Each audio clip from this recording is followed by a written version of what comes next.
Boss, Ito, Samsung A13 5G. anong gagawin? Yung salpakan ng flex ng LCD. Naku, ano nangyari? Na pingas na eh. Paano napingas? Bagsak. Bagsak? Malakas? Kasi ito, yung logo lang, tas mamamatay. Anong unit to? Vivo Wiser to. Nabaluktot ang board tapos yung connector mo, pingas na, tanggal na. Bakit ko ba naman yun nung ano yung pagkalasal niya? Paano siya namatay? Tapos pag dinidinan mo na yung likod, mabubuhay yung LCD. Pag binitawan mo, Nawawala. ay, Grabe, durug-durug eh. Kalahati na lang natira. Itong isa, ipapatay-patay.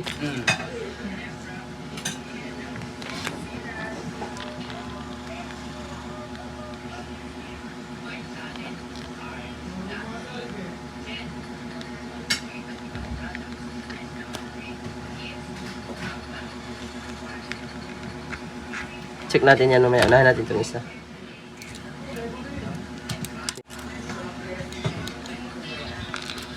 Nagre-reboot nga yung isa. Ito, hindi mo pa napagawa. Anong napagawa mo dito? ano yun, nabili ko lang din sa ano sa online. Pero nagamit mo siya.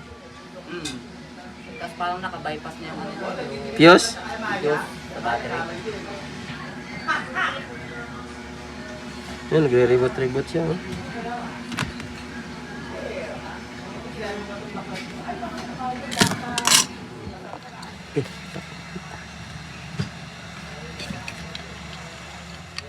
Itong December.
Siya ganun kadali.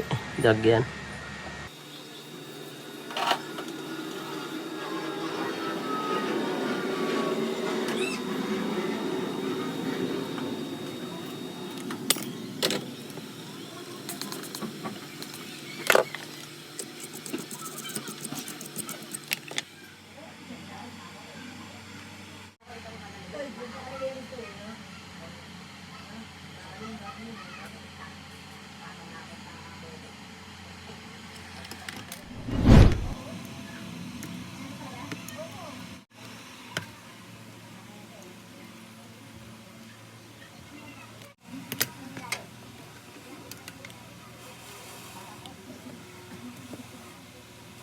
Yun, nadali din mga idol. Charge na. Yun, okay na. So tingnan natin, isarado na natin. Tingnan natin kung mag-touch. Grabe, di basta-basta magawa nito mga idol kasi maliit ang paa. Mas madali pa gumawa ng mga ACB-1 A51 na connector kaysa ganito. So iniwan pala ito ni Sir. Kasi nagkataon na maraming nagpagawa mga idol. Babalikan ito ni Sir. Pag mga ganito kasi na medyo masilan siya gawin, so ini pinapaiwan natin. Kasi delikado ang board, pwede siya bumigay ang ilalim. Napakadelikado. Kapag tinutudo natin ng init o pinupwersa-pwersa natin, so kailangan doble ang pag-iingat. So hala natin at tingnan natin kung mag-on. So tingnan natin kung mag-touch. So yung isa pala mga idol, pinadala ko na kay sir. Tinira na rin yung fuse.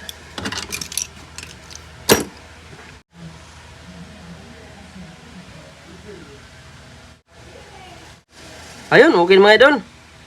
Goods na ang touch. So, connector lang talagang tama. So, buti nagawan din natin ang paraan.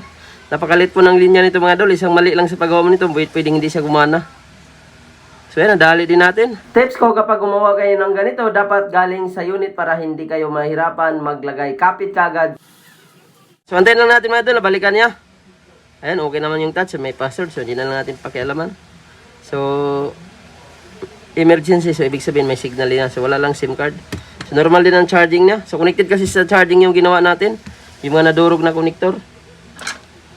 So, antayin na natin may-ari mga idol. Maraming salamat sa inyo panon. Sana i-share nyo ang video natin. Ang gagawin mo nito, kung nalang bagsak-bagsak ha. Okay na yung ano. Kung may bagsak ng malakas, para di masira ulit yung ginawa natin. Kasi di basa-basa maglagay niyan. Malit kasi yung paa. Thank you. Nandyan lahat ng files mo. Buti na, nadali na.